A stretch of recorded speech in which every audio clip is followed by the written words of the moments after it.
بسم الله الرحمن الرحيم الحمد لله رب العالمين والصلاة والسلام على أشرف الأنبياء والمرسلين دمانتين السلام عليكم ورحمة الله وبركاته أنت مدشة كسوان يعني هذا الكيغو آد بانكو بدون إن شاء الله runtii waxa weeye waa jawi barakaysan oo Ramadaan oo ay maanta laba tahay dadku way soomayeen oo bishii khayrka waxa weeye waa maalin cafis inagoo is cafinay iyo muxuu Allahu cafis inoo fidinaya marka jawigan waxa weeye waa jawiga wanaag leh waxaan u mahad celinayaa oo aan yani aad iyo aad ugu mahad celinayaa dadweynaha gobolka Togdheer gaar ahaan reer Burco sida diiran ii soo dhaweeyay isxilqaamay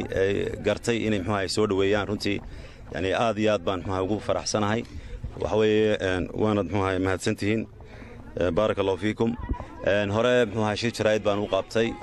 waxa weeye waanan muxuu mahadnaqay cidii mahada lahayd Allah baa ka koowa ilaaha suura galiyay inaan xorriyadeedii dib u helo aad iyo aad baan ugu faraxsanahay runtii ilaahay baa mahad leh yani runtii waxaan kaloo u mahad celinayaa madaxweynaha Soomaaliland mudane Axmed Maxamed Maxamuud Silaanyo oo yani ifidiyay cafis madaxweyne waxaan leeyahay ilaahay khayr ku abaal mariyo hadaad muxuu tahay garatay waxaan kaloo u mahad celinayaa yani cafiska madaxweynuhu go'aanka ku qaatay dadkii yani muxuu ku dhaliyay ee ku dhiiri galiyay ee uu soo bandhigay oo isaguna uu qaatay dadkaas oo yani mid iyo kooxaha dacalada caalamka jooga aad baan u mahad celinayaa inkastoo dadka wanaaga jecel inkastoo xora oo dacalada caalamka joogta saxaafada ha noqoto ururada bulshada ha noqoto cid ay doonto ha noqotee oo aanan soo koobi karin yani iyagana muxuu aad iyo aad ayaan u mahad celinayaa waxaan u sheegayaa muxuu dadweynaha Burco iyo Togdheer كل وحوي بلاي هاي أنتي عن ما هي سوتي محكمة iyo أنتي عن حدنابا وحوي وحنا دي سو قاري عبد الملك سومالان بكسور كذا حبات كذي سو قاري عبد الملك قرن ماذا يكسور كذا سومالان يعني أرمها صور بكسور كذا قرنا ونوش هاي عبد الملك مسور كذا ما هي سومالان وحوي ووح ما هي وحقوق لسمية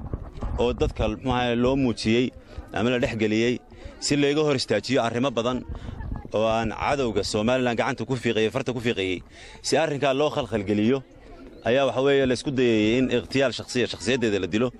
oo dadka meesha qura ee lagu sasin kara waxa weeye waa laba arrimood bulshada waxyaabaha lagu sasiyaa ee dadka maxay colaad loo galiya in la yiraahdo qofkaasi dalku ka soo horjeeda oo maxay sumcadiisa la dhaawaco iyo in la yiraahdo maxay qofkaasi qabyaalad ku dhaqmaa oo qabiilkaas uu xagliya waxyaabaha la doonayay maxay la dilo waxyaaba la adeegsado marka xarb dicaayo oo aan ahayn heer dawladeed ahayn aan aaminsanahay heer shakhsi dad u shaqeynaya meel kale ay doonayaan maxay in cadaawada sameeyaan oo ayna dhaxgeliyaan runtii waxaan halkan ka sheegayaa Burco yani waxa weeye yani micnaheedu ma aha inaan Soomaaliland ka soo horjeedo haddaan Soomaalida kala jecelahay يعني waxa weeye muwaadin reer Soomaaliland يعني اسمه ديديان إن محايا هذا الصومالي ذا كلام جعله هاي أما الصومالي ذا أردن وولاله تذكر وولاله إلهي بولالي يعني ما عندنا مديدي كرتو مركب ماشى محايا وحوي اللي خلده يا مركز طابة وهالكا ماشى محايا لقى سوق لي وهالكاس الأردنية عبد الملك محايا الصومالي لما كسر كذا رتي وحوي ددال بدن بنكون بحنا محايا سو محايا الشعب كان له هرمرين لها قارهان تقدر يبرع oo aan maxaa uga qayb qaadan lahayn maxaa sidii ay dadkan maxaa ay horumar u gaari lahaayeen waxa weeye waxaan kala ku darayaa waxa weeye bishii barakeysnayd Ramadaan ayaa maxaa aynu galay oo maanta oo maalintii labaad si dhaqsaabay u dhamaanaysa bisha reer Burco waxaan ugu baaqayaa in ay ogaadaan dadkooda jilicsan ayaan ugu baaqayaa dadkooda jilicsan hay ogaadaan jaarku hay ogaadaan aynu iskaalmayno runtii waxaan ugu baaqayaa maxaa reer Burco iyo Togdheer waxaan ugu baaqayaa aynu isku duubnaano runtii ma kala nihiin qabaa'il waxaan nahay hal baynu nahay mid baynu nahay hal meel baynu maxaa u jeednaa waxa runtii iyaduna halkan inaga muuqatay inaynu midaysanahay yani qaybiga kala duwanaa ee bulshada Burco oo yani maxaa midab kasta leh ayaa halkan yimi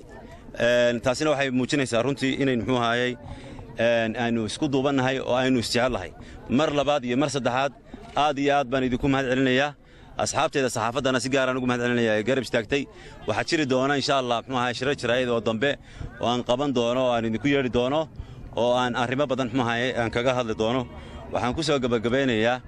erayo aan ku tiriyey muxuu ahaayey xabsiga gudihiisa oo ahaa waddankayga xoog baan xeelaad u jecelahay laygama xigsanayay xinjir baan u qabaya qaar baa isku dayey inay muxuu ahaayey dalka ay iga xigsadaan yani waxa weeye waxa laga dhigaya adiga qof kale laga dhigaya waxa weeye mid kalena wuxuu matalaya muwaadin waxa weeye si gurracan baa sheekada loo sharaxaya marka waddankayga xoog baan xeelaad u jecelahay laygama xigsanayay xinjir baan u qabaya wassalaamu calaykum waraxmatullahi wabarakaatu